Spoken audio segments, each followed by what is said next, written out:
सभी को नमस्कार। कैसे हैं सब लोग। आज फिर कुछ हम नए सवाल लेकर हाजिर हुए हैं और नए तरीके से। ठीक है, यानी तरीका क्या है कि आज ऑप्शन नहीं है। अब आपको करना क्या है, पहले सवाल को पढ़ना है, फिर जो आंसर आपको लग रहा हो उसको कमेंट करके बताना है। हम भी आंसर बताएंगे। पहला सवाल है, हिंदी साहित्य के आरंभिक काल को आचार्य रामचंद्र शुक्ल ने क्या कहा है। हिंदी साहित्य के आरंभिक काल को आचार्य रामचंद्र शुक्ल ने क्या कहा है।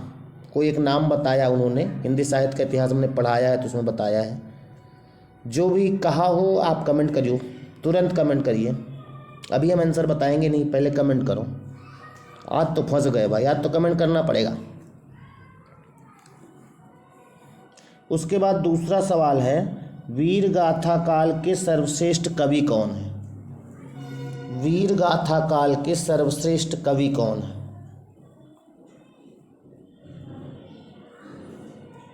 कमेंट करिए। अच्छा, कमेंट तो कर ही दो, साथ ही कॉपी में ये लाइन लिख करके आंसर लिख दो, या खाली आंसर लिख लो। वीर गाथा काल के सर्वश्रेष्ठ कवि आपके हिसाब से कौन है, आंसर लिख लो। अभी आंसर मिलाना बाद में।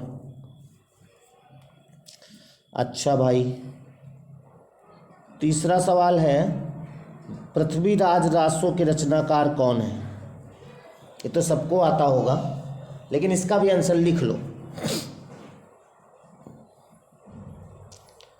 और चौथा सवाल है, एक रचना है शिवा बावनी। शिवा बावनी के रचनाकार कौन है। शिवा बावनी के रचनाकार, आंसर कॉपी में लिखो।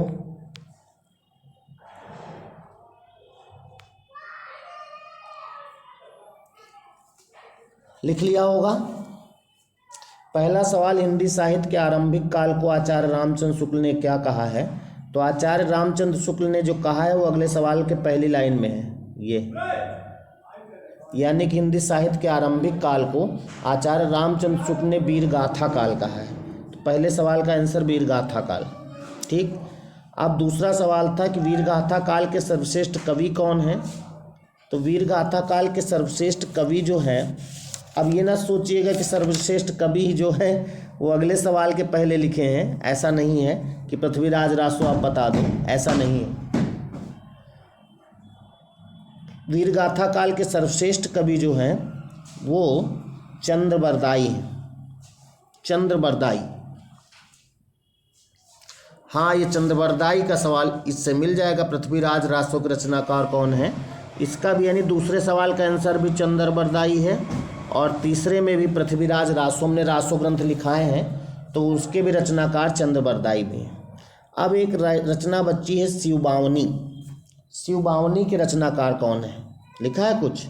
इसके रचनाकार हैं भूषण, कविवर भूषण जो है ये शिवबावनी के रचनाकार।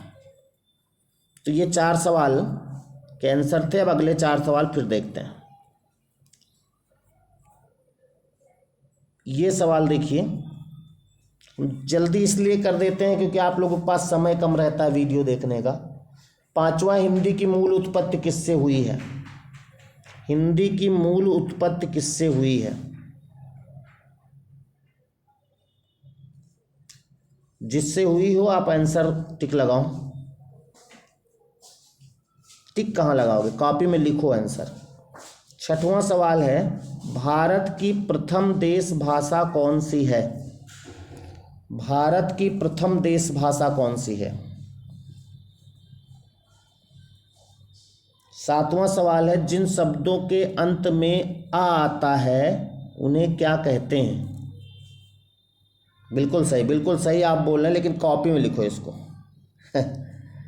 8वां सवाल है, शब्द कवीश्वर लिखा है, कवीश्वर। कवीश्वर में कौन सी संधि है। संधि तभी आप बता पाएंगे जब इसका संधि विच्छेद कर लेंगे।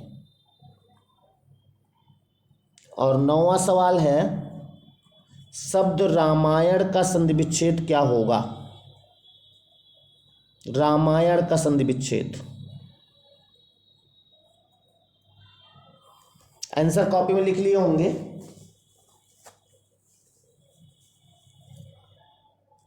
अब देखते हैं आंसर भाई। कलर चेंज कर लें क्या? काला काला नहीं अच्छा लगता, लो लाल लाल। हिंदी की मूल उत्पत्ति जो है,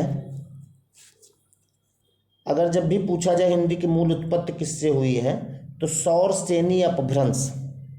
हिंदी की मूल उत्पत्ति किससे हुई है? सौर सेनी अपभ्रंश से। लिख लो कहीं पर, या लिखा होगा आपने, सौर सेनी अपभ्रंश। फिर है भारत की प्रथम देश भाषा कौन सी है? तो भारत की जो प्रथम देश भाषा है वो है पाली। नाम सुना होगा, पाली। भारत की प्रथम देश भाषा पाली है। जिन शब्दों के अंत में आ आता है उन्हें क्या कहते हैं? जिन शब्दों के अंत में आ आता है उन्हें अकारांत कहते हैं। क्या कहते हैं? अकारांत। आ अकारांत जोड़ दो बस, ठीक। और जिन शब्दों के अंत में बड़ा आ आता है उनको आकारांत कहेंगे। ई आएगा तो इकारांत, उ आएगा उकारांत, यानी जो भी लास्ट में। अब अंत में आ मतलब जैसे मान लिया घर। अब घर एक आकारांत शब्द है ना, क्योंकि लास्ट में आ है। अगर मान लीजिए यहीं पे लिखा होगा घरी तो ये इकारांत हो जाएगा, घरू लिखा है तो उकारांत हो जाएगा, ये होता है। उसके बाद जो 8वां सवाल है, इसमें कह रहा शब्द कवीश्वर में कौन सी संधि है? कवीश्वर, तो संधि बताने से पहले संधि विच्छेद करना पड़ेगा। तो शब्द कवीश्वर का जो संधि विच्छेद होगा वो होगा कवि धन ईश्वर, ठीक। अब यहाँ पर छोटी ई है, यहाँ पर बड़ी ई है। छोटी ई और बड़ी ई मिलकर क्या बनता है? बड़ी ई। और जहाँ पर बड़ा आ, बड़ी ई, बड़ा ऊ यानी दीर्घ स्वर बनता है तो वहाँ होती है दीर्घ संधि। दीर्घ स्वर संधि या दीर्घ संधि, या अगर ऑप्शन में स्वर संधि है तो वो सही होगा, ठीक है। अरे हट जाओ भाई। उसके बाद अगला सवाल क्या था? शब्द रामायण का संधि विच्छेद क्या होगा? फिर वहीं चलते हैं। शब्द रामायण जो है उसका जो संधि विच्छेद होगा वो होता है राम धन अयन। ध्यान दीजिएगा, अयन नहीं होगा, अयन होगा।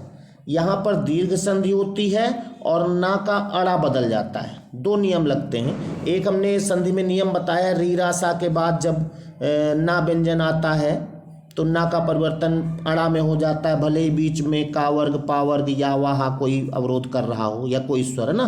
तो रामायण का संधि विच्छेद होगा राम धन अयन। ध्यान दीजिएगा, राम धन अयन। उसके बाद एक और सवाल है, ये है शब्द वीर पुरुष में कौन सा समास है? वीर पुरुष, जल्दी बताओ। वीर पुरुष का जो समास विग्रह होगा वो होगा वीर है जो पुरुष। और हमने बताया है कि जिसमें है जो लग जाए, है जो के समान या रूपी शब्द अगर लग जाता है तो वो कर्मधारय होता है। याद आ रहा होगा, और जिनको नहीं याद आ रहा है वो समास पढ़ लें, प्लेलिस्ट में है समास। तो वो कर्मधारय समास होता है। तो वीर पुरुष जो शब्द है इसमें कर्मधारय समास होगा। कौन सा लिख दें क्या? कर्मधारय, ठीक है। इसी तरह हम धीरे धीरे सवालों की संख्या बढ़ाएंगे। और आपको इस तरह बिना ऑप्शन के करने में कैसा लगा आप कमेंट करके बताइएगा। और वीडियो अगर अच्छा लगा हो तो थोड़ा दोस्तों में शेयर कर दीजिएगा।